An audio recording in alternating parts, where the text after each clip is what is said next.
Hello and welcome to the RWBY podcast. I am your host and the local Pog champ Mediocrity 4. It is I, high-powered, a man who has just got done doing 2 days of mountain biking. It was a lot of fun. I got to ride 2 different bikes that weren't mine and were really nice. And I didn't die. I'm happy and content. Also, there was a RWBY episode today, too. I don't know if y'all remember that. I mean, this week. Yee. I was right, and I was right, and I was right. Tune in today to hear about all the things I was right about. I'm Dude. Coop. That's Coop. Coop, are you there? Let's return. Coop's Okay. brain damage is Mark it. kicking in. Yeah. Well, I mean, not the brain damage so much as like the times I've nearly electrocuted myself, which, I mean, it is fun just as it was portrayed. So, that's me. Just remember, DC is your friend, not AC. Yeah. Well, unless you're dealing with, like, truck batteries and stuff, then DC is not your friend, unless it's grounded. Especially if you're like the guy's got the leads, but there's a wet sponge attached to them, and then you're in a dungeon and you're about to get pounded like the pipe worker you are. And then a guy in a gimp suit walks in and you say, "Hey, bud, I think you got the wrong torture chamber. The leather club is 2 blocks down." So we went from Coop forgetting to do his intro to the longest intro ever. Yes.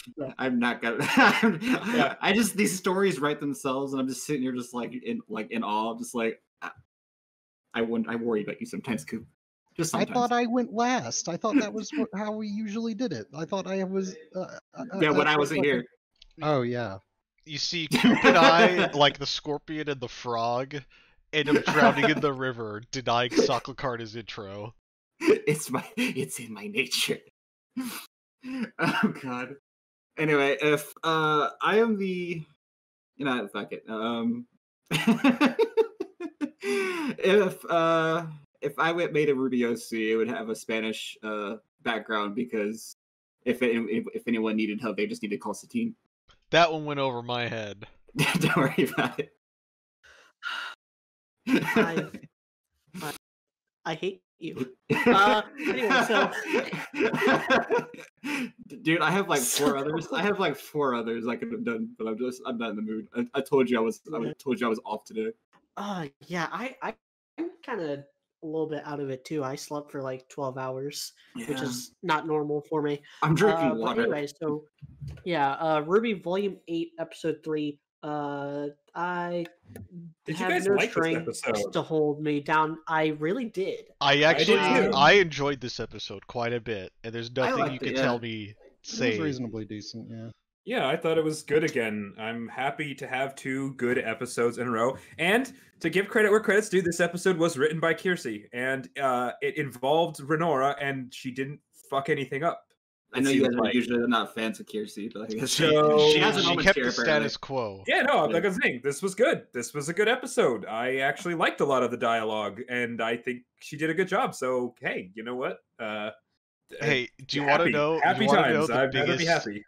the biggest break, the reveal of this episode is that RWBY basically kills herself every time she uses her semblance. That's not the same RWBY on the other side of that semblance. She is literally she literally has some like fucking Fire Force shit. Like Tom. I actually didn't mind that reveal, because like it does. I mean, I'm always been somebody like, who says, don't explain the magic, but Yeah. like that's already kind of what we knew it was anyway, and it's fine. Like it really doesn't. I know some people. I'm sure some like the basic fans are like freaking out, like, oh my god, it's so amazing. Like who cares? Like okay, that explains it. Whatever. Yeah, There's so much more important shit that happened in this episode than that. That's the least important thing. Not to mention, it's happened. much more believable than like having like 2 abilities in one. Yeah. That It's just too. like, it's like, okay, this makes more sense than just like, my- oh, by the way, it's teleportation and super speed.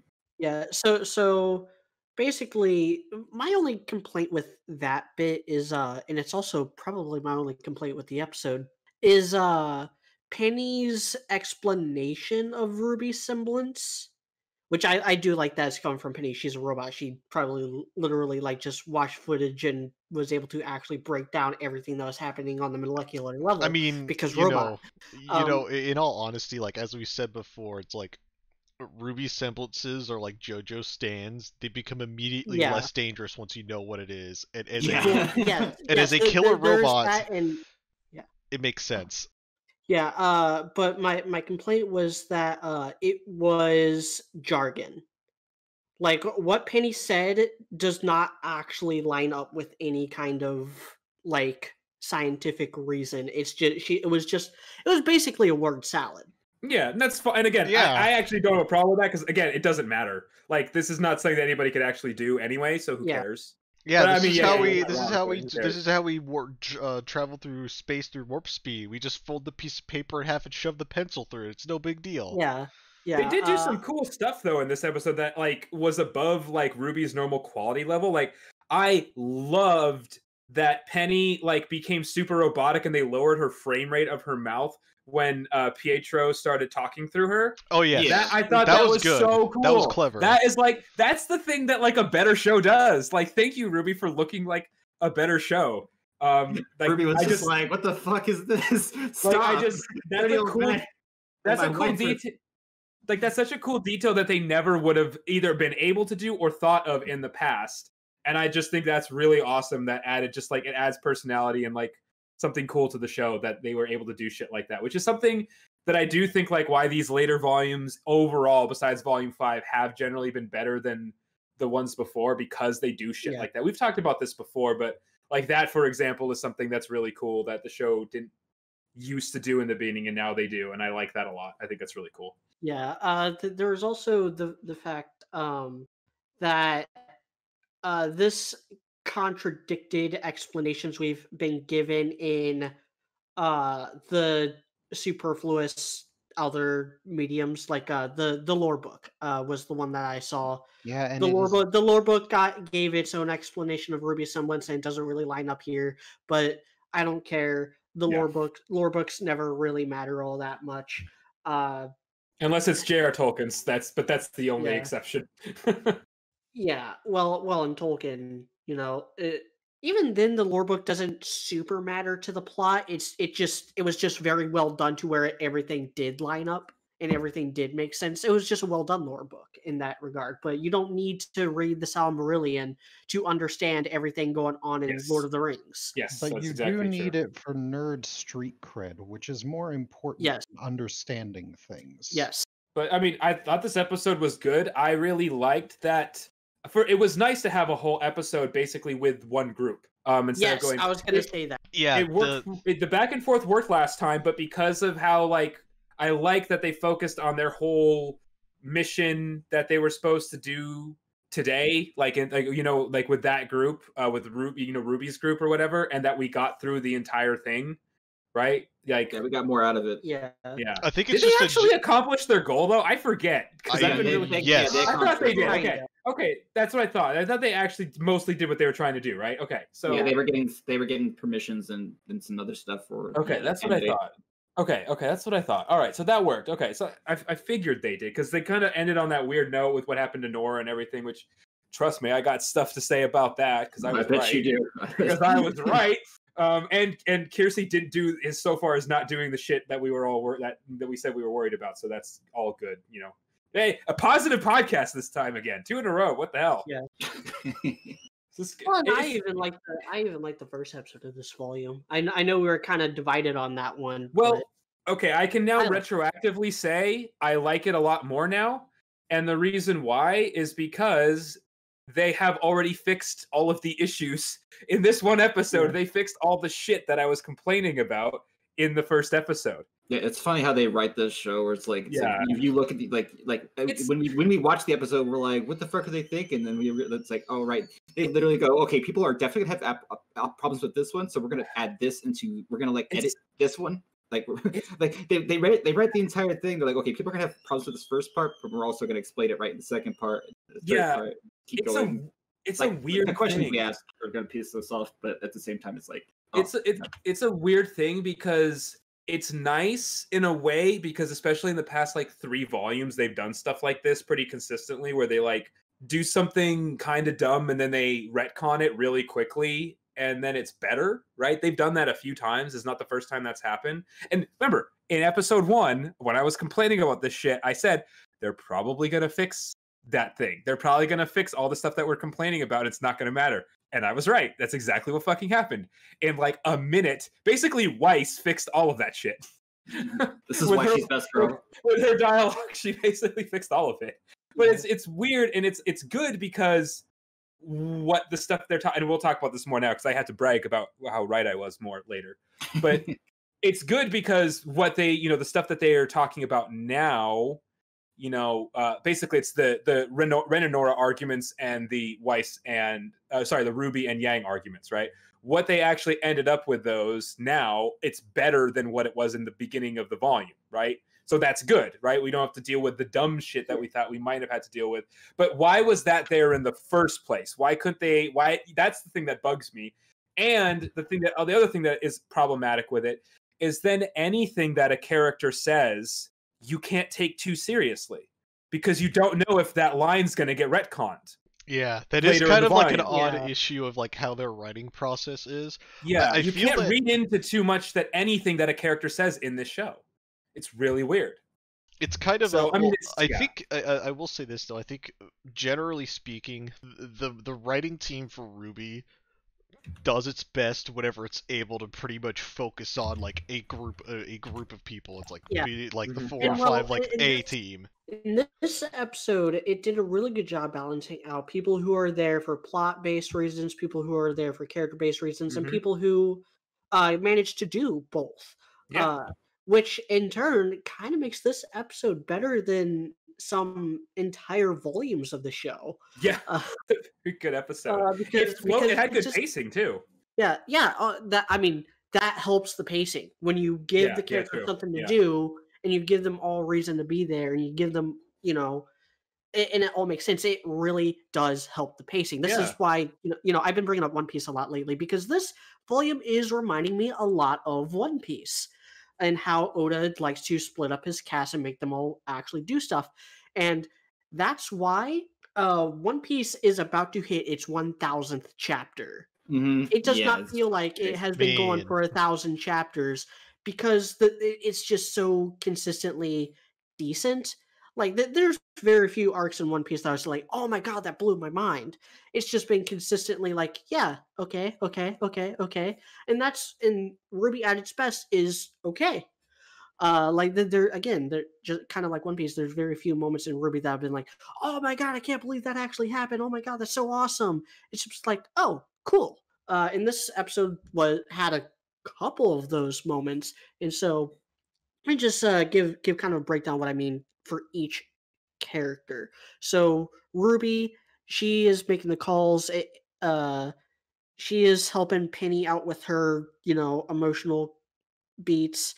And it's also her semblance that comes in handy to get them across the room with a bunch of people in it. Then you have Weiss, who's there more for a character reason. It does make sense for her to be an Atlas, and because of the situation that has split this cast emotionally, her relationship with Winter comes into play. Even though Winter's not even in this episode, Weiss is able to like look at her relationship with Winter and see the parallels between what's going on with RWBY and Yang right now, and she is vocal about that. And then, you know, similar thing with Blake helping Nora with her identity crisis, because Blake kind of went on an identity crisis, the merits of which are dubious at best, but they're there. You know, the bow existed. At least she's one of the right people to talk about Nora with that thing. At least, you know, they put the right two people to talk to Nora about that stuff, right? I mean, like, let's be honest, Blake's the only person who's had an actual legit romantic relationship with anybody in the whole fucking cast. Yeah. So she's the only person. And Weiss, that's right. I forgot about that. Yeah, exactly. And Weiss is just best. And no, that relationship was abusive. But the thing is, what I'm glad about is that Kiersey didn't, as the writer for this episode, or at least, you know, everybody, I'll give everybody credit. What I'm really happy about is that they gave, you know, Weiss has a lot of poor relationships with her family. And Blake has, you know, her romantic relationship turned abusive, which we have confirmed, right? And neither of them are being super neither of them says shit about rent sucking. Neither of them says you don't need him. Neither of them, you know what I mean? None of them are being like overly negative and like trying to talk her out of anything, which I really appreciate. They're both just being supportive, and they're both just saying like, you know, well then, you know, since you're here, do your thing, you know, try to figure yourself out, right? Which is honestly very good advice. That is important, right? As somebody to counter such argument, we have to kind of make mention of what Kitty said about that, which was that was not good advice, and that she actually did not like that. Interesting. Yeah. Well, if how Blake's, so? I'm curious. I'd like to know. If Blake's arc was better, I think this, you know, leading up to this, like in the first 5 volumes, if it was better, then this moment would land a lot better. Yeah. So it's kind of dragged down by things that came in the past. But carrying on, you know, moving away from Blake, Penny, she was the most important character in this episode. She got a lot of the I'm okay moments. with this. She fought the Aesop. She hacked into the mainframe and stuff alongside Pietro. Then May, her invisibility semblance, which I kind of like how it works. And I kind of like the inherent weakness of like, oh man, if they get too close, then they're gonna they're gonna. Or someone farts too loud. Yeah. I actually, someone said something on Twitter that like I was just dead because of that, because they're like, oh, that makes sense why she has the invisibility thing, because, you know, like she is the trans character, so she's transparent. I was like, I can't take credit. I can't take credit for that one. I was just like, that made me laugh though. That's pretty funny though. That is funny. But I think they did a good job using like the skills, and like I felt like them moving through the complex and everything was actually like pretty decently suspenseful and interesting, which I was impressed with, because that's not really a thing that they've done well before, you know, in this show. So at least, so I kind of appreciate that they did a good job with that. I was actually like kind of entertained. It's kind of like a little bit heisty and shit, so I liked that. Yeah. Hey, I was right. You know, maybe we're gonna get our, you know, our Ocean 7 Escape from New York is this volume, and I think that's what it's gonna be. Oh yeah, because they haven't actually gotten out of there yet. Who else was there? Oh, you know, even outside this main group, all 4 members of the Aesops, they had cool moments in their fight with Penny. We got to see them using their semblance and weapons in pretty interesting ways that made sense to counter Penny's abilities. They even managed to get one of her swords, which I thought was kind of odd, because I thought she stopped using strings for Volume 7. Yeah. Like I don't think they've ever drawn any attention to the fact that she's still using strings in Volume 7. So I assumed that she was using like magnetism for them now, in order to keep another Volume 3 scenario from happening. Well, I mean, like it's not that big of a deal that they didn't do it, because these are like fucking very like low tensile, super thin, nigh invisible fishing lines. So it's not really that big a deal that they didn't show it, because it still falls within. Yeah, these are hard things to see. I mean, maybe they're just not like magnetically. You know what I don't get about it is why they aren't fucking monomolecular. Just imagine, you know, you would Ro be able goes to to grab things. Ro goes to, what's her name, Harry goes to grab it, like, oops, my fingers just disappeared.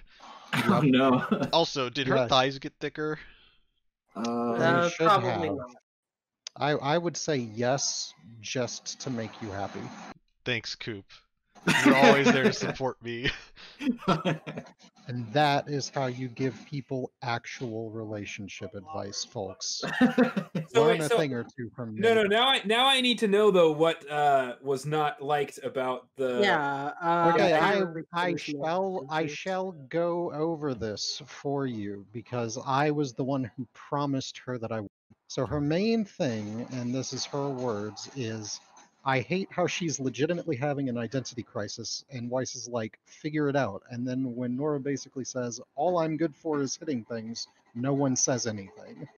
Okay, I kind of see your point. Yeah, there's and I later came and I was like, yeah, you know what? They could have just listed off all of the personality traits that they had noticed about her, like, because she has a lot more than just that. Yeah, she's not just. Yeah, I know. Well, that was the one thing I had a problem with is I don't understand why she's having an identity crisis because I never thought either of them would ever need to in the first place because they both have, Ren and Nora both have very distinct personalities.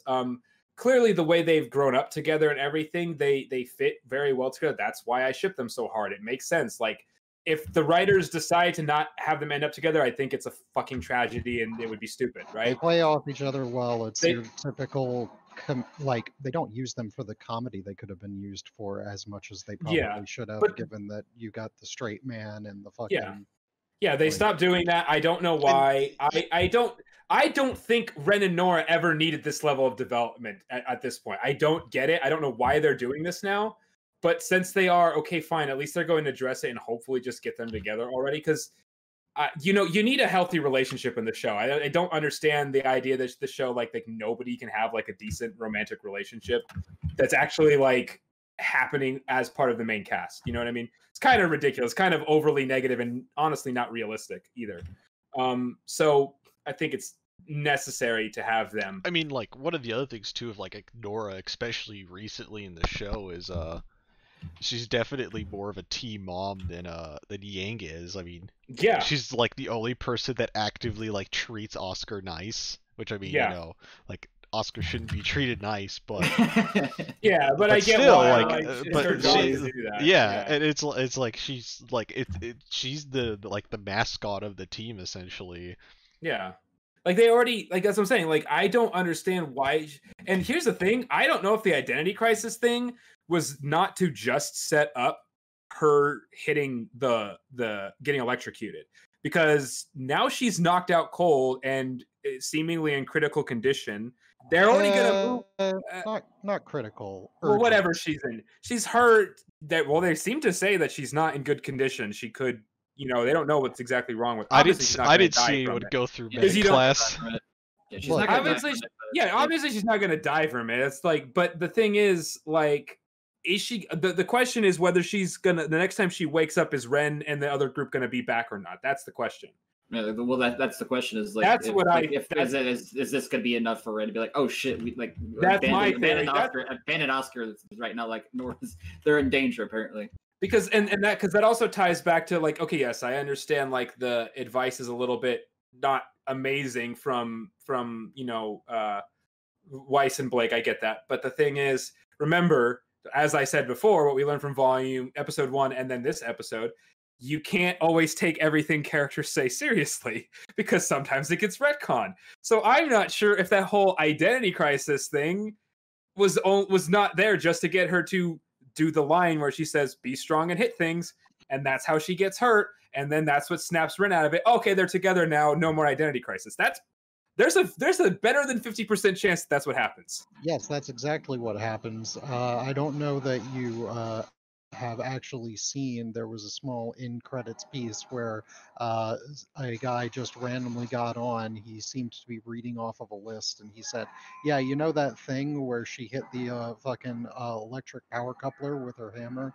Yeah, that actually solved her entire character issue, and there's no more problem anymore. Thanks, guys. See you next never. The show is now canceled. Goodbye. I'm just saying there's a good, like, because that's what they do in this show, right? I mean, That is what they do, though. Yeah, that is what they do. And again, like I said before, right? The last time we said some issue has come up, it doesn't really make sense. it went away. And the last time, and what I'm talking about is, I guess I can move into what I was right about. The RWBY and Yang argument, and then the Ren and Nora argument, which the RWBY and Yang argument, basically Weiss just explained it away as, yeah, they're sisters, they're not going to agree on everything, it's fine, whatever. Okay, makes sense. It was just a way to get them to split up in whatever type of group they wanted them to split up in. That's exactly what I said it was. It was just bullshit for them to split up, and it's not actually going to be a major problem anymore. Okay, there we go. And then the Ren. It was kind of what we were expecting to also. Yeah, and it will become a major problem next step. Know anything, man? Yeah, don't fucking buy any of that shit. Well, because what I'm kind of worried about too that you can't is the Ren and Nora. Oh, go ahead. Because what I'm kind of worried about with like Ren and Nora is like I feel like this is what they're gonna do is just they're gonna both just to be like, hey, maybe we should both like just kind of chill out a little bit. Like we're all really kind of wound up with all this stuff going on. Let's kind of roll back to like a 7 or 8 instead of being at 11. I have a feeling that's what's gonna like be like that's like, oh, this is like, oh, we need to slow down a little bit. We need to cool down, chill out. If they do that, you guys are gonna need to have to fucking mute me on the podcast after they do that. Okay. I'm gonna throw the biggest fucking bitch fit in the world if they do something that stupid. No, obviously that's exactly what they're doing because they have already established that Nora needs time to find herself, quote unquote, and get her groove back, as was said in the movie about doing the exact same thing by getting railed out by a dude. Ah, yes, the poison for Nora, yes, specifically crafted for Nora. Yes. The thing. So anyway, to actually take this seriously for a second, the thing that they did with them earlier was they were arguing about Mantle or whatever, right? In the last volume and in this volume, and now they're not arguing about that anymore. That's gone away. That's obviously not what the actual issue was. So, right? So now Nora's saying she's having an identity crisis. I don't know if that's actually happening or not, right? How that could go away too, because the other argument or the other issue went away, right? It just kind of magically wasn't a problem anymore. So that's the thing where I'm like not sure what the fuck they're gonna do, but that's exactly the other thing I said was gonna happen, right? Ren and Nora are not upset because of Mantle; they're upset because of something else, and they're gonna write that away, and that's what they did. And I said one of them was gonna get really badly hurt, and Nora did. I still think because of how quickly they need to get everything done, they don't have time to explore, like to have Nora like go on a personal journey. They don't have time for any character to do that because none of the characters have done that within a single volume. And I can't imagine the show is going to last more than 3 more seasons at most. I don't know what they're going to. Yeah, I don't know. I really think I think they got a volume or 2 after this. I really think that's it. I can't imagine they're going to be able to go longer than that. So they don't have time to do that with Nora. That's why the one thing I really didn't like about that interaction was her saying, I don't even know what I am without Ren. That's pretty sad, huh? I'm like, yeah, you do. That's bullshit. Like, that's dumb. Like, nobody's ever thought that in the show. So I think that's pretty stupid. I hope they don't explore that further because I don't think they need to. She has her own distinct personality. So does Ren, but they're better off together. Duh. That's fine. There's nothing wrong with that. Speaking from experience as somebody who's been in a relationship for a very long time since a young age, we have time apart. Like, you can be alone sometimes, but you're still better off together. Duh. That's how things work. That's how good relationships work. Okay? You don't, she knows, like, we as we know who she is without him. It's dumb to try to go through this, like, character building thing. Like, it's not necessary. They don't need it. They don't have time for it with any of their characters based on how they write shit. So I don't know. I hope they don't do that. I didn't mean to be negative. I was actually going to be positive on this episode, but I always get like confused about what the fuck they're actually trying to do with this shit. Don't worry about it. Like, if she doesn't regain consciousness, they basically have to carry her around on a stretcher. Well, I still think it's going to be, but I think she doesn't wake, like Ren's going to see her like that, and that's what's going to snap him out. That's what I said earlier, right? That's what's going to snap him out of his bullshit. Is he's going to see her hurt or whatever. That's probably what's gonna... the thing with that though is if that's the case, they basically have to either A, Kazavek run her out of there back to the fucking campsite on the ground, or B, they have to get through that entire place with her basically being conked out the whole time, and so they're essentially doing a buddy carry run the entire fucking way through their infiltration mission. which is Well, cool. I think that's what they'd be doing. I think. Like, it would be cool if they did. I don't know if she'll just fucking regain consciousness though. Like didn't they already leave though? What? They literally left out of one of those little airships. Yeah, they left in an air. What do they have left to do? They were heading down Amity. They head back to. They went up the pneumatic tube.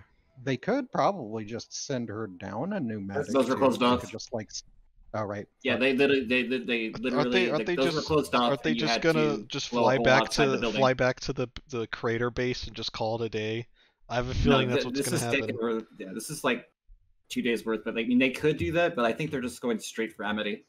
Here's the plan, okay? They call down to the crater base and they're like, "Yo, guys, do you have a bunch of mattresses down there? Because we need you to put them in a specific spot for us, real quick."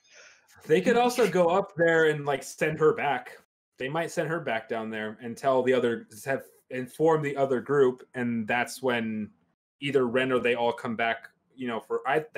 Something like that could happen as well. Because otherwise, I don't know what the point of her getting shocked was. What's the point of her getting knocked out? It's to be cool and give her cool Deku scars. But you know what I'm saying, right? Like, no, the point's to like force some sort of conclusion out between like her and Ren. Yeah, exactly. They're just like it's just a fast track. Because what else is it? That's the only thing that makes sense. That's the only reason that happens. Yes, but again, making sense doesn't necessarily imply that it will happen. True, but I mean, a lot of the stuff they have done has actually mostly made sense when something happens. When they say something that doesn't make sense, that's not actually what happens. I will expect the worst and hope for the best in this particular scenario. Fair. Yeah. I can't argue with you on that one. I don't know. This is the only thing I care about in this show at all at this point. I just don't care about anything else anymore. So it's the only thing I care to talk about. How the hell can you not care about molecular structure rearranging organic molecules or pneumatic tube systems? Come on, man. What the fuck's wrong with you? Because I watch shows for like relationships and character growth and stuff like that, and this is the closest thing to that we have in this show. So that's why. That's pretty gay, bro. Not gonna lie. Yeah, that's true. I mean, why do you think I only watch rom-com and slice of life animes and only read rom-com and slice of life mangas? There you go. I just want to ride my mountain bike and watch my anime. Yeah, pretty much. While riding your mountain bike. No, that's dangerous. I just kind of want to get electrically shocked in real life. Like, that's basically it. I'm sure to do that. Just shove a fork into an electrical socket. No, it's gotta happen. No, it's gotta happen by accident, or else it's cheating. No, I'm not electrical. Don't do that. Does static shock count? I'm still gonna go for. Kinda counts. I'm still gonna go for hoping my predictions are correct.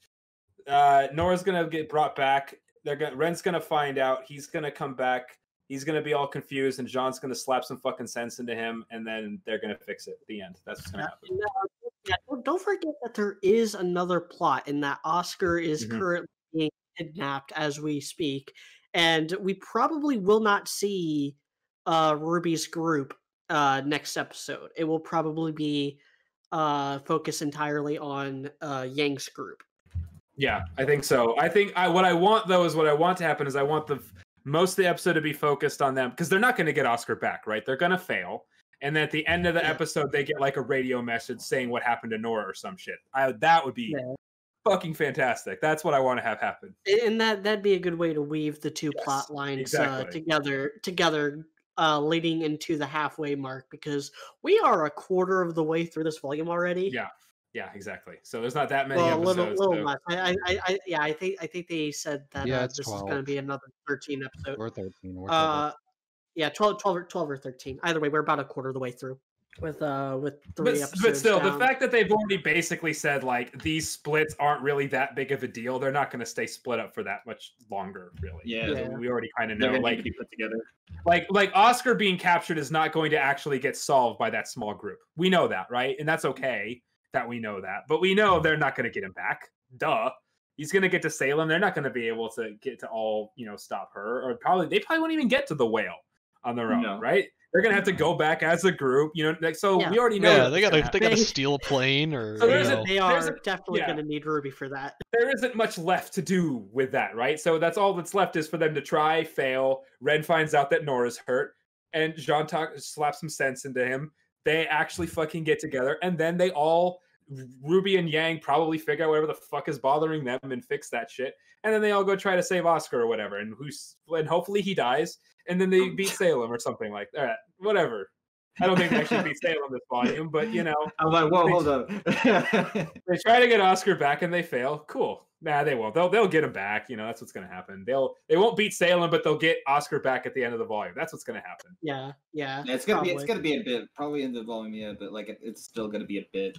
Or you know, what'd be really cool. Actually, I'd like this too.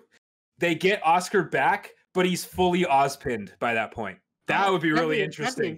That'd be really interesting. When they finally get him back, Ozpin was like, he just either so mad or so desperate, like that he has to save Oscar, like while with Salem or whatever, that, you know, it just triggers him and he fully takes over and it's no going back, right? They're fully synced at that point. So there's no more Oscar left, basically. It's just whatever the actor's name doing his like kind of Ozpin-ish voice the rest of the time. Which I actually think that would be really interesting. I tried doing this the nice, gradual way, but you're forcing my hand. Yeah, exactly. And then they get mad at him again, which they should, because Ozpin sucks. What if Salem No, I don't know how she would destroy Ozpin for good. Like just eradicates him out of Oscar, and so Oscar is just left normal. I heard someone bring that up in conversation. I think she's tried that before. I mean, like, considering there is apparently soul transference technology available, she could have a soul trapping technological unit available. Just put him in a robot. Just put him in a robot. Traps him in a body pillow. Based. Yes. Salem just has a body pillow and extracts Ozpin's soul out and puts it in the pillow. Like, now you can't die and transfer bodies. They use one of those Ghostbusters things that traps the ghosts inside. Yes. The box. Bustin' makes me feel good. Ghost busting. Oh, like I know that for some reason, like High Power, you did that, and then I had the tune in my head, but my mouth went DuckTales. Woo! Great, that song stuck in my head now. Good job. Fight ghosts at some point in DuckTales? They fought all sorts of stuff. I would put $20 on that right now. Yeah, there's a lot of DuckTales episodes out there, and it was originally from the 90s, and that was just kind of a thing to do in the 90s. Just have ghosts just randomly show up and then fight them. Well, that was like peak Scooby-Doo popularity was probably in the mid to late 90s when like Cartoon Network was still rerunning it on Boomerang, and then they have like the new the pup named Scooby-Doo, What's New all that shit, like late 90s, early 2000s, all the movies. Yeah, and shit. Remember for most of the 90s, like up until like from the time Cartoon Network was established, which I think was like 1989-ish, all the way to like 1997, Cartoon Network only did reruns of Hanna-Barbera cartoons. Yeah. Because they hadn't built up the studio to have original programming yet. As one should, and should now, given their current programming. Yeah. Well, now they have Boomer, an entire separate channel for Hanna-Barbera reruns. And also classic Cartoon Network shows like Dexter's Lab and Powerpuff Girls, because Ted Turner just wants to make me specifically feel old. Thanks, Ted Turner. Yeah. I hate thanks. I hate it. Yeah. Who also technically owns RWBY, so this is all relevant to the conversation. That feels like we will eventually be on Cartoon Network one day. Everything that has ever been wrong in your life is ultimately Ted Turner's fault. I was gonna draw comparisons between Toradora, but I don't think that's related enough. So we're gonna. I mean, you'd be surprised the impact Ted Turner has had on anime as well. I kind of want to do a separate video on this sometime, like maybe in the summer. But like, I had this revelation a couple days ago that President Harry Truman, President Ronald Reagan, and Ted Turner are probably three of the most consequential figures in animation history to have never actually animated Yeah, or drawn. yeah, Ted Turner, fucking Cartoon Network and Toonami specifically is probably the thing that led to the huge boom in anime popularity among our generation. Absolutely. Well, yeah, And it's then like we had what? yeah. Wait, how did Ronald Reagan bring in the anime? He deregulated network television and Ah. made cartoons viable again, like because in the 70s everything had to be like super safe because censorship issues, and so like it was really boring and really just dumb. And then Ronald Reagan decided to deregulate TV, and that's what led to the cartoon boom of the 80s, where corporations like Hasbro would actually produce their own cartoons, which is how we got things like Transformers, Teenage Mutant Ninja Turtles, He-Man, G.I. Joe. And then Harry Truman is pretty self-explanatory. The whole Japanese occupation, post-war miracle, everything that happened after World War II in Japan was basically because of him. Yeah, you forget, like, right after the war in Japan, things were pretty terrible for the Japanese, but then pretty soon afterwards, it was amazing for the Japanese. Yeah. Like, yes, let us show these gaijin Chipokaruas. Oh no. No, And shut up. and Hayao Miyazaki was right that two nukes was not enough. And Yes. Anime with Isn't he mistake. unironically a garbage man now? Oh, I don't know. I don't I think know. he is, no, no. he's not a garbage man. He picks up trash around the neighborhood just for no reason. Oh no, He's not even paid to do it. Yeah, it's because he's like a hardcore environmentalist, and so he actually So he's an eco-fash based. Yeah. I mean, watch Princess Mononoke. He's super he's like super anti-war. He's like, well, that was like literally everybody from that generation of Japanese anime, like him. Well, he never Tomino. stopped. Yeah, he never stopped being a planeteer. Well, you can be one too. Tomino never did either. The thing to do. Looting and polluting is not the way. And now we're back to Ted Turner.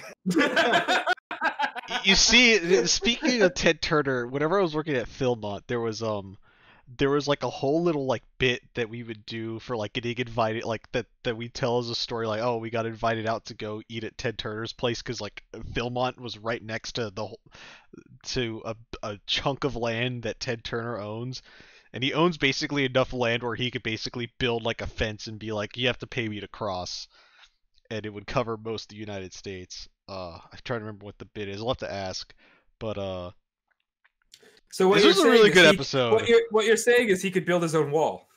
He could, that yes. Well, no, Ted Turner wanted to like reintroduce like brown bears or grizzlies back into that like in northern New Mexico, and Philmont was like, okay, well if you do that, we're just gonna leave shotguns at all the camps and we'll just shoot them on site.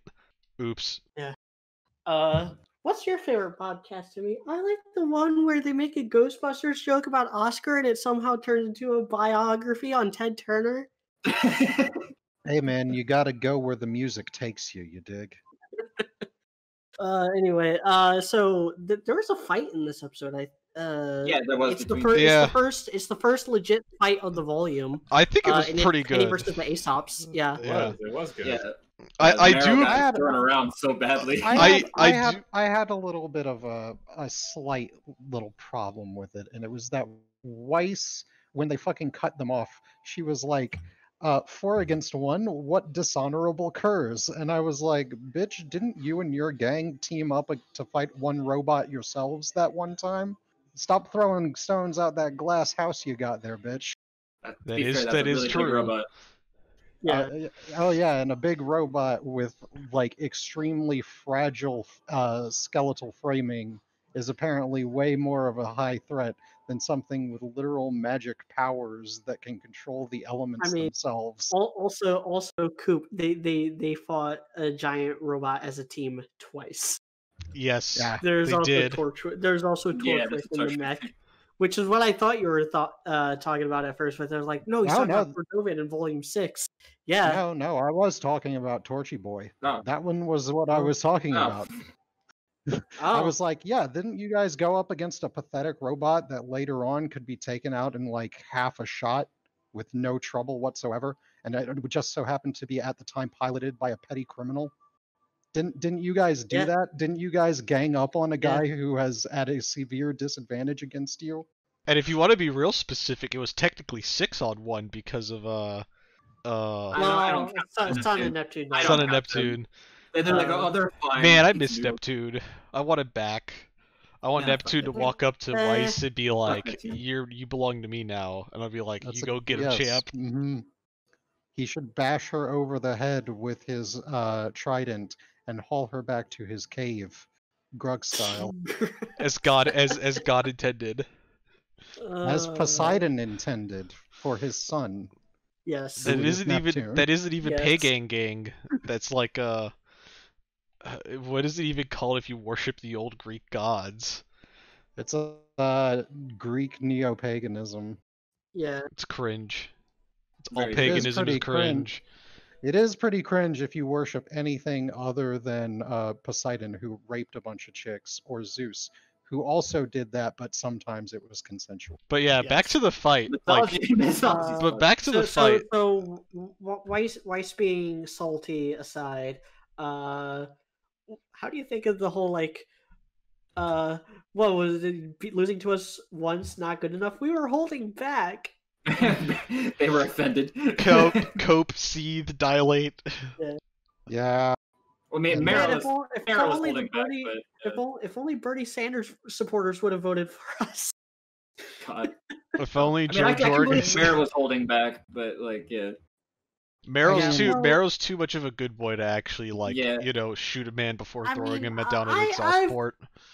Yeah, I've already defended that fight. I don't see what the big deal was. no, okay, honestly. so I will tell you what the big deal was, and it had nothing to do with the fight itself within the own internal context of the show, which is barely existent in the first place. So whoever they want to beat can pretty much beat whoever they want, because they treat them like action figures that I had when I was a kid, and I thought stormtroopers could beat Max Steel somehow.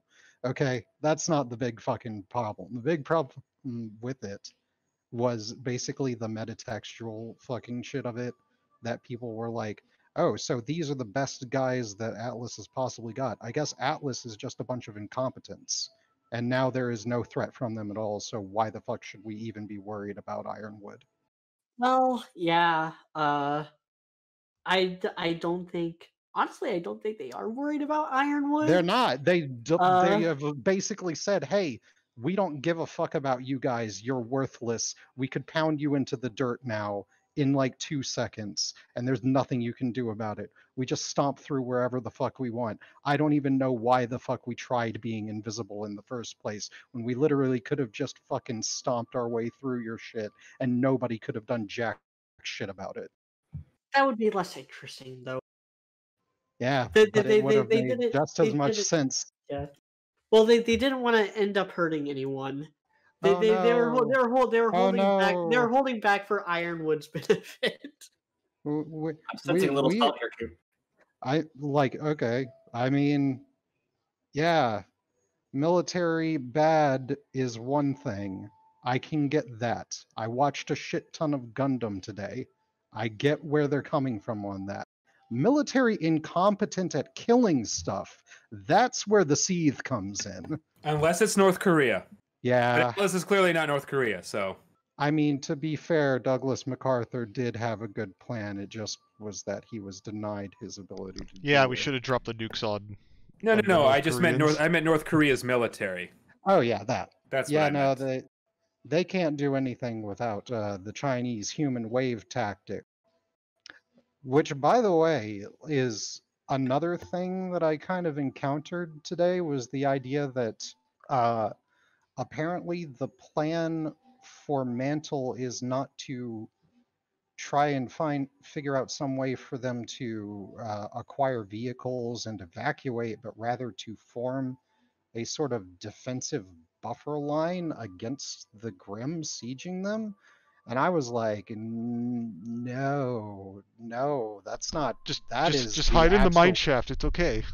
That's the absolute worst strategy you can possibly come up with for these civilians who are almost completely unarmed against an entire army of what are basically tyrannids. You're like, no, that's not going to work. You're going to die. You're going to die if you try to form a fucking stopgap measure like that.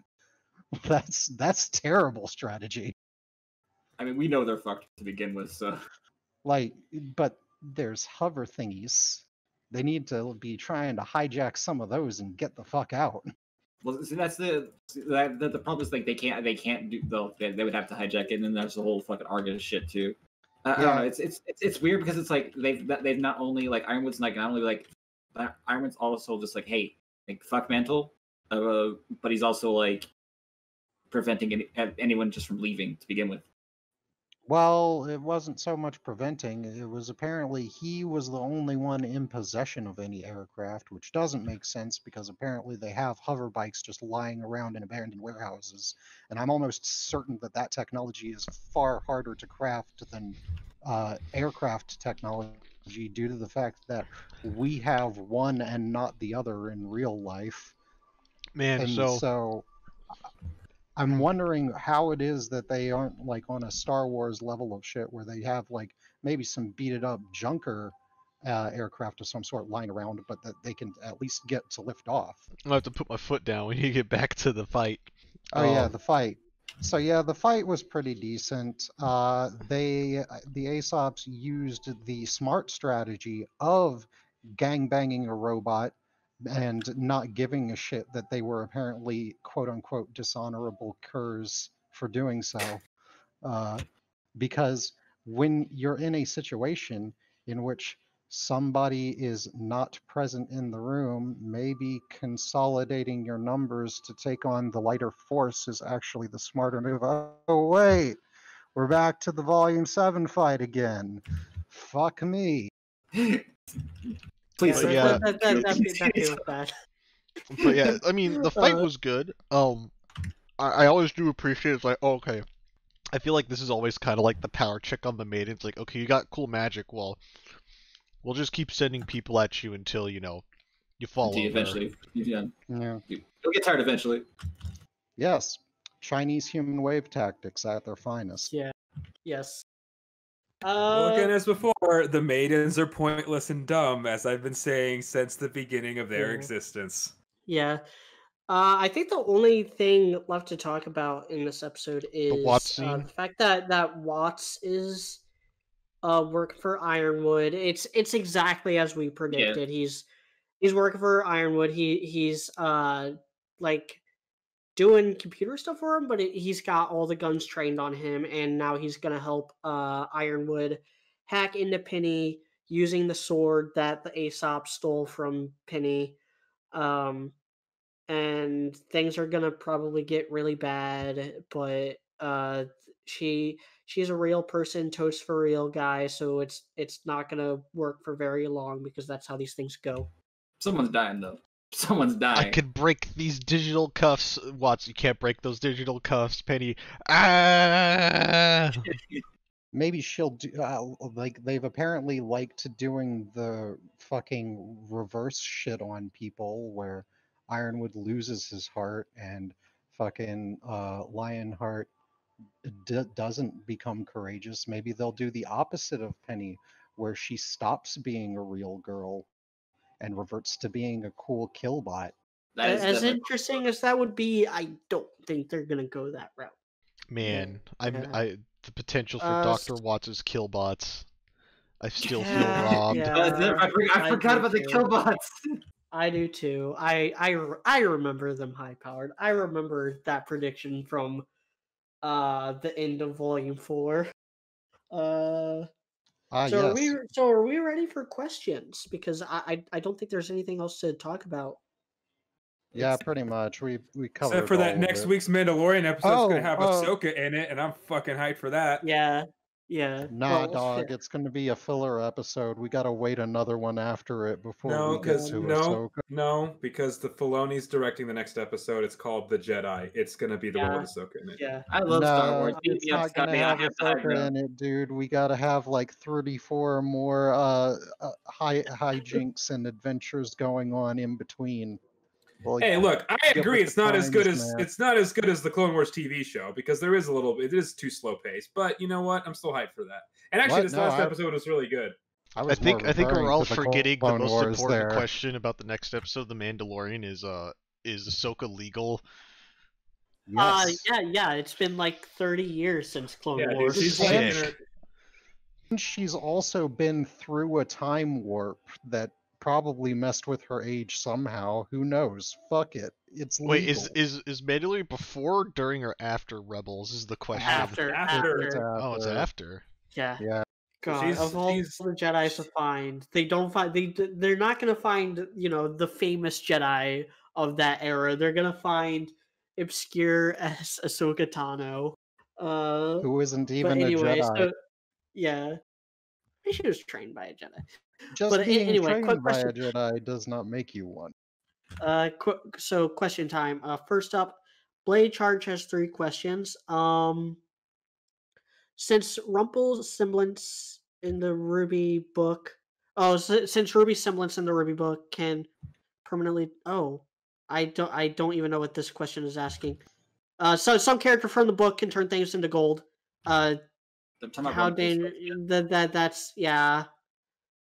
I mean, Read if it. you want to I don't destabilize a gun, Okay. Well, Well, okay, so Blade Charge has love you, man, but you have a history of like typos and stuff, so I always try to like decode what you're trying to say, and this time I failed because okay, since Rumple's semblance in the RWBY book can permanently turn things gold, and now molecules exist, how dangerous do you think it is? Well, here's the thing: molecules have always existed. Yeah. Yeah, and also the myth of Midas has always existed, except it hasn't always existed. It was made up in Greece back in the day. But yeah, turning people into gold does in fact kill them. The more you know, folks. All right, so second question. Marrow may turn traitor given the way he has been acting. Also, he could have used... That's not a question. That's a statement. I'm sorry, man. No, I don't think Marrow's going to turn traitor. If anything, we thought that was going to happen with Emerald, and it never happened with Emerald. So yeah, I don't see that happening either. If anything, the tension between like Ruby, the Aesops, and Ironwood is just going to get resolved, and they're going to all be on the same page, like at the end of the volume. But Agreed. Agreed. Final question. Also, why didn't they take Penny Blades from the start?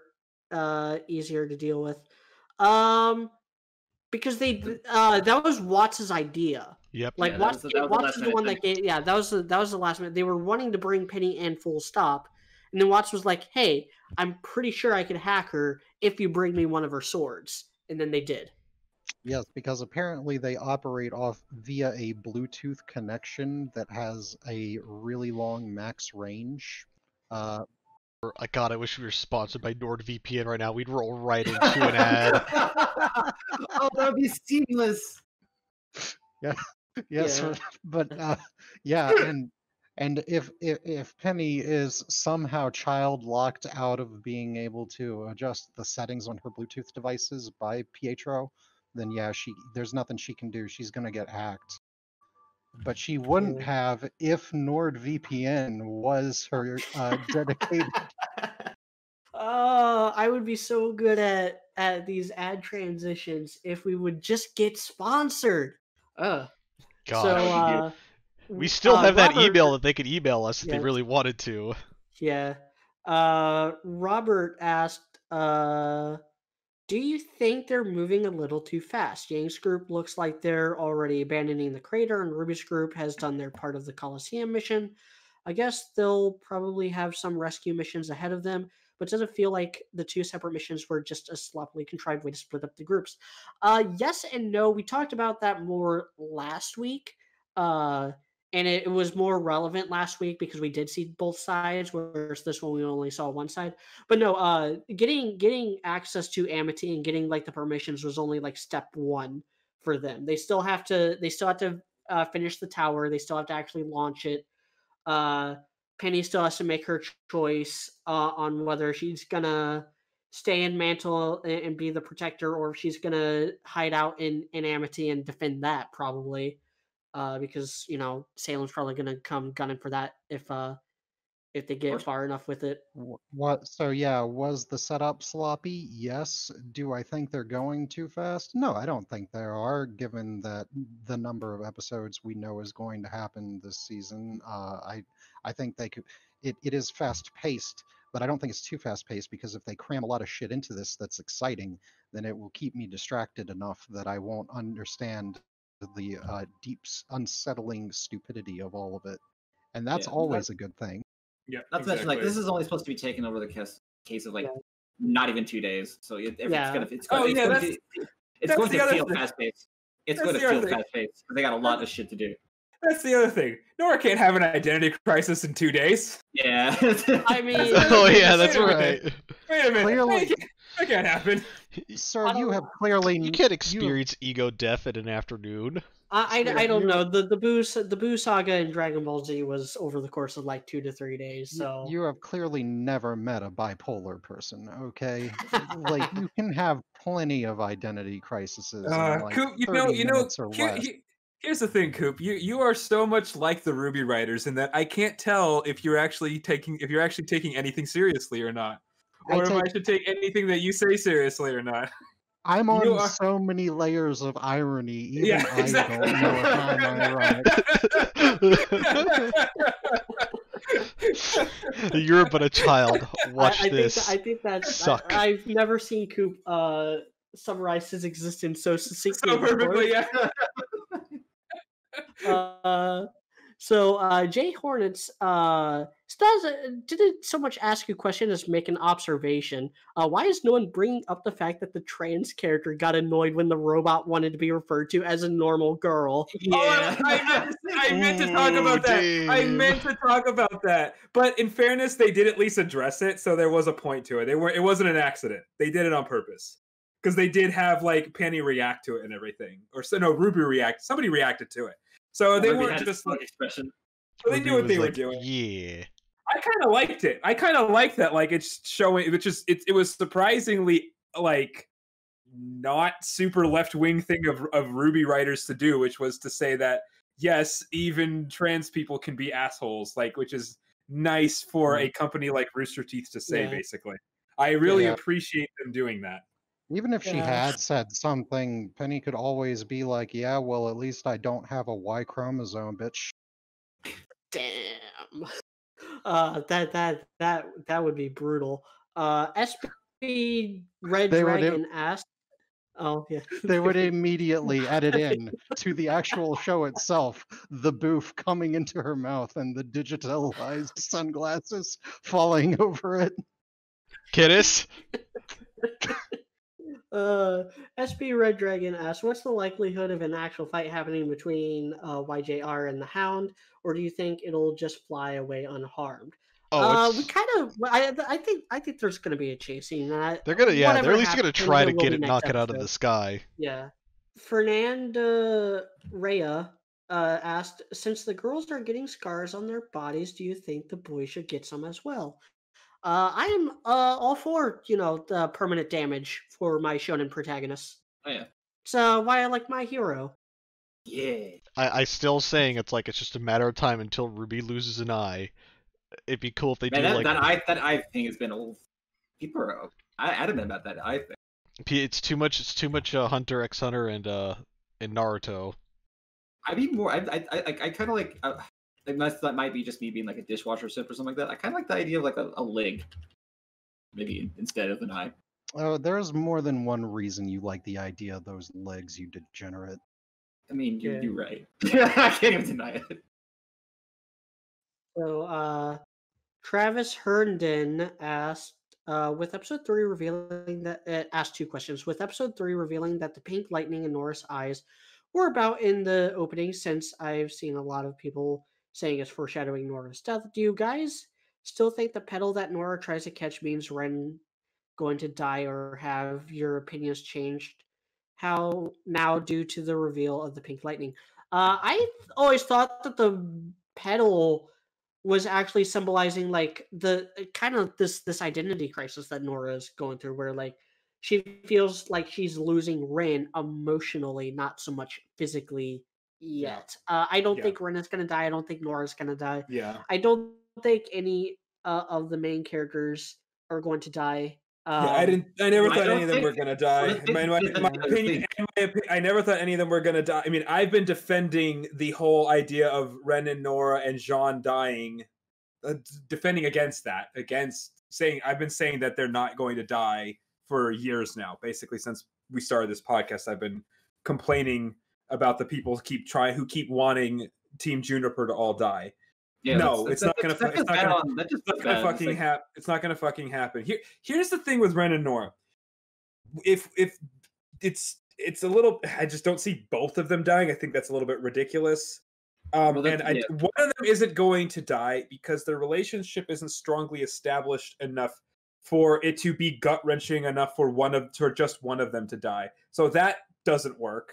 It makes much more sense, especially with how slowly they've developed their relationship, that they're just gonna get together, right? Yeah, that's not to mention, dude. It's like they're not just gonna kill Monty's character. Yeah, that's another thing. They would at this point, and they would probably not kill Monty's character's love interest either. Yeah. So it's extremely, extremely unlikely that either of them would die. And I also agree that I think at this point none of the main characters are going to die. Pyrrha died because she was meant to die from the beginning. We're so far removed from that at this point that I do not see any of the actual main characters dying either. I don't see Oscar dying. I see them either ejecting Ozpin from him or Ozpin fully taking him over. But I don't see him actually dying. I don't see any of the main characters dying, except for like Crow, but Crow's not really a main character. I don't see any of the kids dying. So, second question, do you think the Hound, given its ability to evolve, its intelligence, and ability to speak, could maybe foreshadow what Cinder could transform into? Possibly.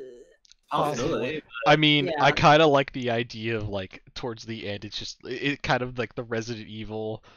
It's like oh no, I've been beat up too much. Thing, the Nemesis Cinder just becomes a tentacle monster at the end. I'd be fine if the Hound was created from a human, a la like what's going on with Cinder. I would, but yeah, I would prefer it if it was just a really strong, really old, really intelligent Grim that Salem helped create. That's what I would gamble is what it is. Yeah. It's just very old Grim. Probably. There's not a lot of assuming that this is we're in like the tail end of it. There's not a whole lot of room to work with it now.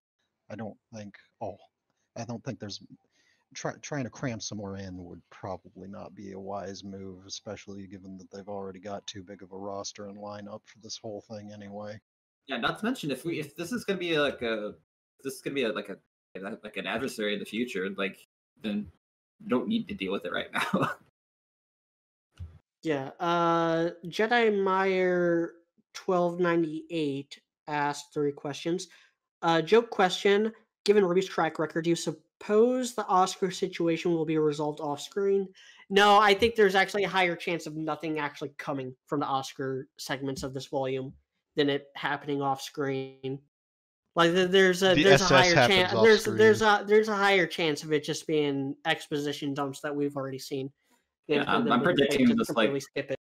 Yeah, I'm just gonna predict like a lot of Oscar and Salem talking, not so much. Yeah, Oscar yeah, it's gonna be just talks between Oscar and Salem, and then like I said, Ozpin's gonna get involved and take over probably. They're talking to each other. Everybody's all the basic fans are gonna be like, "Oh my god," and I'm gonna be like, "This is really boring. I don't care about this." They're talking. Can we go back to the actual characters that we care about? It's like they're talking to each other, but they're also talking to the audience at the same time. One of them could be like, "Oh fuck." Do you think that they would fucking redo like the fucking opening crawl shits as like No. convos? I don't know what you mean. I don't think so.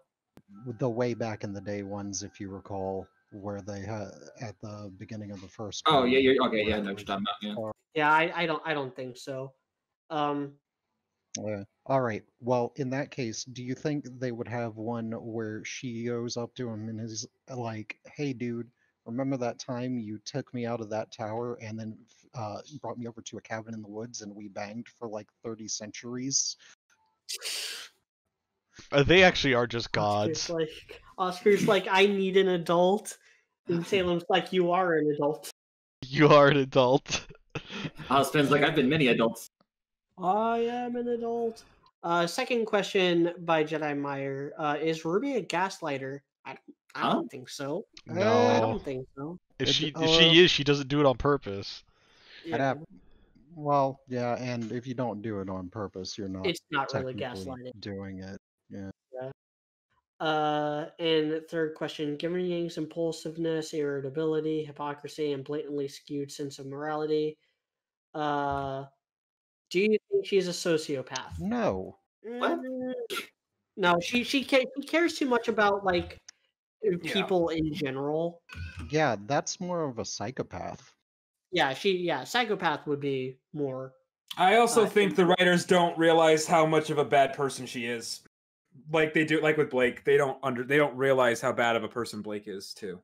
Well, like I said, okay, it is with them. It's not you are good if you are right. It's that you are right if you are good. That is the logic.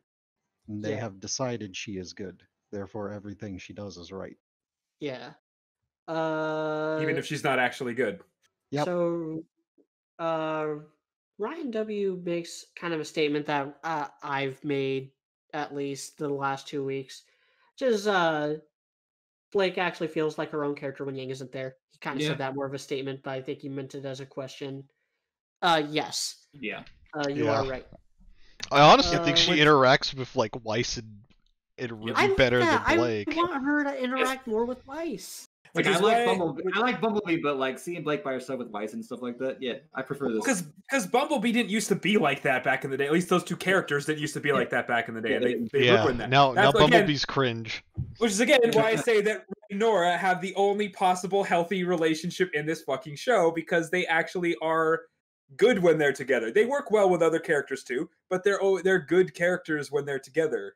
So stop fucking this up. And yeah, I agree that like I don't know what they're gonna do with Blake and Yang at this point, because like Blake was the butt of the joke most of this episode. Like like, oh look, a cat getting launched in a tube in a tube. I am starting to think they're queer baiting with that, to be perfectly honest with you, because they were.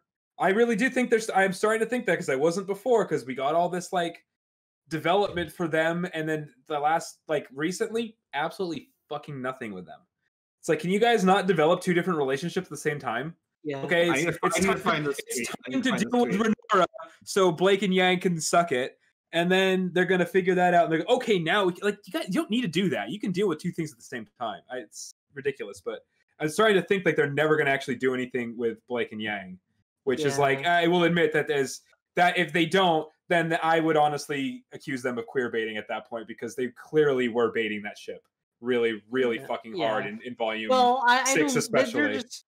There just hasn't been opportunity for it this volume. They've been kind of apart from each other for the most part. Don't worry, man. Like once they shove Salem into the spirit realm or whatever they do to beat her, they will hold hands before entering it themselves and never kiss. They're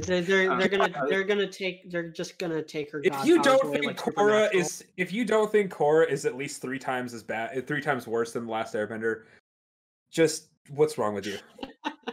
Korra is so bad. So this is the thing. It's like this is a tweet. I was looking for this again because it was literally deceased as soon as I read this on Twitter. It's from this person called at Sardeska. It says Ruby made Blake's legs shake before Yang could.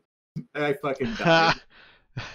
Wait, what was that? What was that? It said Ruby made Blake's legs shake before Yang could. Oh my god. That's hilarious. From at Sardeska. I fucking died reading that. Yeah. Oh So Quiet Message asked 4 questions. Oh my. Who's going to try to off the other first, Watts or Ironwood? It kind of depends on It's a very situational You see, whether Ironwood is the Watts frog. actually. Watts is Yeah. the scorpion. Well, he could Yeah. pull a reverse scorpion on him and be like, "I knew you were a scorpion the whole time, and now you're going to sting yourself, bitch," and then shoot him right after he figures out the hacks. Yeah.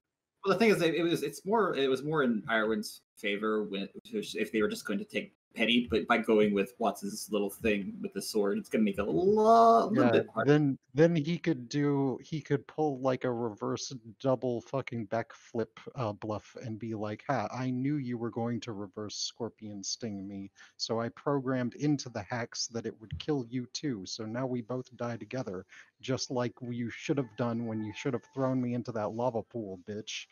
So the question is this an episode? Is that going to be an episode of JoJo, or is that going to be an episode of Ice Shield 21? Yes. Well, why not both? Fair answer. Why not both? Second question: what did Ruby think her semblance was doing before Penny explained it? She just thought it was super speed. Yeah, she thought it was super speed, and then like Harriet's just like something more. Because she only like ever knew like, yeah, when I activate my semblance, I go fast. And it wasn't until last volume that she was like realizing that there's more to it and that she actually like breaks down her body. But even then, she didn't like really know until Penny explained it. Well, Penny explained it kind of poorly because technobabble. Yeah, those cute little callback to like volume 1, where it's just like Blake's like, yeah, Ruby's like, it's like, I didn't even know you were a fauna still. She said it. Yeah. Does explain why she likes tuna so much. It's like she's not a fauna. She's just got a cute little brain cells to connect and touch. Oh. By the way, I did like that line. I did find that pretty funny. That line was one of the Lindsay improvs in volume 1. Oh, was it? Yeah, that's fun. No, I also like the Penny. You knew that Blake was a faunus before I did line. I also like that. Yeah. I thought that was pretty funny. Yeah. So third question is kind of weirdly worded, but basically, will Jean and Rin have a scene discussing what happened to Nora? Yes. I don't think that's going to happen anytime soon, though. I don't think they're going to even know until like episode 5 or 6. Okay, yeah. I thought maybe not. Maybe you're right. I think it might be not as quickly as I first said it would happen, but yes, I think, as I said before, I think I kind of already answered this, that Jean's going to be. It makes so much sense for Jean to be the guy to fucking slap some sense into Ren and say, dude, you need to basically to word this in a Coop way. You need to tap that now, okay, or else you're never going to. All right. But seriously, that because Media said, I think Media, you've had this like almost exact quote before. Like I had that opportunity with redhead, and I can't even fucking remember her name, honestly, Pyrrha. And I didn't. She died, so don't make that mistake. That's what's gonna happen.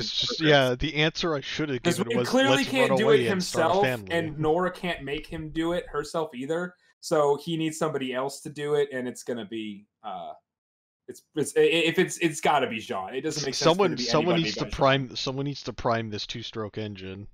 Basically, like See what I did there? I did. I did. Look, clearly, this is a metaphor, you guys. Okay, I'm gonna get into some like high-depth philosophagotry right here. Obviously, Ren and Nora are a metaphor for one car that's got like a just busted ass startup and has to be jumped a lot. So you gotta connect the jumper cables to them each time, or else they won't fucking be able to run. And then his final question: think Nora can make having scars hot, and why is the answer yes? I kind of want her hair to stay what it is. Oh, where it's turned up like that? Yeah, I like spiky haired Nora more than I thought I would. Well, didn't Hazel do the whole like bulging veins thing too? Also, whenever he absorbed all that dust. Yes, it did. I kind of hope that that's just like the joke too. It's like, oh, I think Yeah, I think the scars work for sure as well. And what's going to happen is Ren's going to see that, and he's going to blame himself for not being there. And John's going to slap him in the face and say, "Would you stop being such a fucking bitch?" It's that's what is gonna. I'm waiting for I'm waiting for it. I'm Yeah. waiting for that. But I do, and I think because I think that's probably why they're going to stay there, is for him to have like a reaction to it. The Lieutenant and, Bright slap blame is himself a and thing say, that must be used.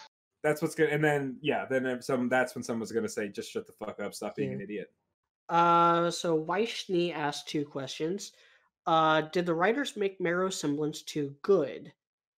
I don't think so. There are limitations in it. Last volume highlighted a lot of those limitations, like how he can only slow down whatever is in his sight at that time, and if he activates it again, then everything that was slowed down before goes back. We saw a lot of the limitations in it last volume. Not to mention, it seems it's more aura heavy than it seemed before, because he's it was very missable, but he was talking about, like, he was trying to tell Harry, like, you need to hurry up because I can't hold this very long. So because Penny is actually exerting the force, but can't see that. Question 2, do you think Nora's injury will lead to a cool semblance evolution? I don't think so. No. Her semblance is simple. If anything, it'll be like a lot stronger. Like, she'll be able to absorb a lot more from this point forward, and the only thing she could use it for really is just to act as a capacitor and be able to, instead of just absorbing and converting to strength, is just like being able to unleash after absorption. So she'd basically have infamous powers. She can literally just become 4, basically. Just absorbs the lightning bolt, but then shoots it right back. Like, what's his name in Avatar: The Last Airbender? Iroh. Mm-hmm. Yes. Or Iroh, sorry. Yes. Yeah. Sock, I almost slapped you across the internet for that. I'm not feeling okay, man. All right. Last week you drop a pizza roll, now this. This is way worse than dropping a pizza roll. I know. Using the Shamalama Ding Dong pronunciation of Iroh? How dare you? You disgraced the memory of Mako. I said I'm giving sorry. us the opportunity to guilt trip you repeatedly. Yeah. I mean, because that's really, actually a good show. It is. So Light Dragoon 88 asked, "Do you think Nora's scars are going to be permanent?" That's a possibility. I would like it to be. Okay. I'd be okay. Yeah, that's what I thought. I'm fine with that. Well, like I said with someone else's question, like I like when my heroes get scars. Yeah, that's like. No, I think they will, because like I said, if for her, how long she's going to be out before Ren sees her, and I think part of the point of her to have them is to trigger him and their relationship. I think they have to basically be permanent for him to even be able to see them. So yes, I do think that's going to be the case. Yeah, it's not just a wound. Like, this is like actually on our character model. So it's like, I think it might be it. Yeah, I don't think they would have bothered. They also probably would not have bothered to make them if it wasn't for that as well. That's the other thing you got to think about. Yeah.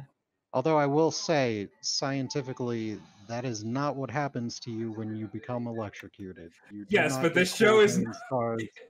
Don't go trying this at home, kids. Yeah, no shit. This is not scientific, but we know that. It's like trying to say, like, you can melt a wrench like that, though, which is itself kind of cool.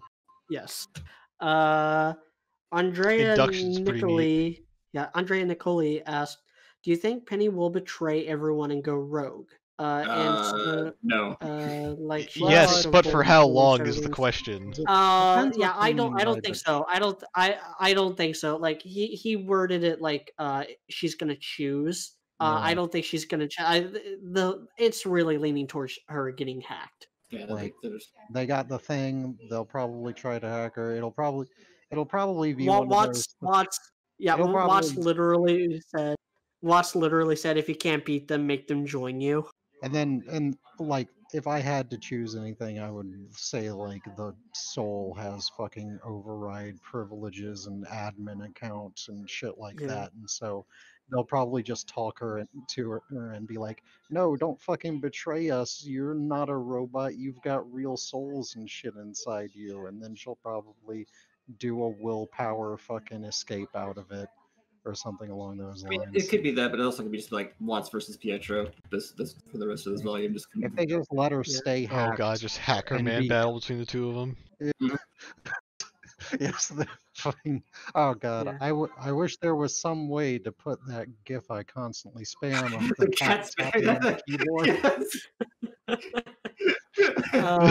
Last You need to question. edit this in. Yeah. Oh god, it's a holiday week. I ain't gonna do anything special with this. I was saying, are we getting an last- episode next week? Yeah. We get one on we get one Thanksgiving weekend. It's the week between Christmas and New Year's that they take off. So last question, do you think Watts will make Penny kill Pietro and Maria? That was like I was hanging like checking out the Calixon streams and stuff like that, and that was kind of like a thing people were like mostly in agreement. Well, I think it's because Pietro and Maria are two characters that they could kill for maximum dramatic effect without like destroying the premise of the show. And also that they've pretty much done what they needed to do. Like literally, Pietro would literally be just like, okay, I'm dead anyway. Pietro's like, I'm dead. I'm dead anyway. But I managed to shut Penny. I managed to like to shut Penny off. Yeah, or terminate her. He uses the last of his strength before he actually just dies to just kill himself. I have a better idea for Pietro's death in mind, where he stays in Amity Coliseum as it's being launched into space, and he just like stays there to basically like captain the ship and make sure that everything works, and ends up like just dying because of the vacuum of space, but sacrifices himself to make sure that everything works. I'd be okay with that. I think that would be a more fitting death for him. Make sure I think at the end of the day, it's mostly like you just do that, but make sure towards like if in the case that Penny is the one that has to attack him because of Hacker Man stuff, then like it's he's going out on his own terms and not by Penny's hands. So it's not a little bit less guilt on Penny's fault. Yeah. So that's all for questions. Anyone else got any last comments before we wrap this up? NordVPN, please sponsor. Yes. I swear, anyone sponsor us, please. I don't know who it is you want dead, NordVPN, but they will be gone. I can guarantee that. We'll even do a Raid Shadow Legends sponsor, please. Yeah. So if you like this video and you want to see more, like, comment, and subscribe. Join the Discord. Support me on Patreon. Links are in the description for those two things. $1 or more on Patreon will also get you access to the Media Secret Squirrel server, where I give like more exclusive behind the scenes stuff on whatever I'm working on. And yeah, that's all I have going on right now. And have a happy Thanksgiving, everyone. Yeah, everyone be safe on Thanksgiving. Damn straight. Eat that turkey. Get that stuffing. Pile it all in your belly. Yeah. Yes. I mean, try to enjoy this Thanksgiving as much as you can, because I know a lot of people aren't going to be celebrating Thanksgiving too much with their families, specifically because kind of illegal in some places. My family is doing this thing enjoy your dry chicken. Yeah. My family is doing this thing where we're doing 2 Thanksgivings just to, oh no, just to keep everything under wraps. Man, I remember given that my family was already like basically half dead like 10 years ago, it's just going to be me and my dad. I'm going to give y'all a pro tip on how to not like have your stomach rupture during Thanksgiving. Never date a chick whose parents are divorced, because that means you have 3 Thanksgiving meals you have to go through. It was bad. 3. Good lord. Yeah. Anyway, have a happy Thanksgiving. I'm gonna be gone like all week or most of the week. This week. So this podcast might be coming a little later, but by the time you hear that announcement, it'll already have been up. So I'll probably make a community thing before this podcast goes up, letting you all know that like things are gonna be. I'm taking this week off basically for holiday. So yeah, y'all have a good time. Later, Gators. See y'all next week. See y'all later. Make sure to like, subscribe, and hit that autistic bell. Ding ding. Yes.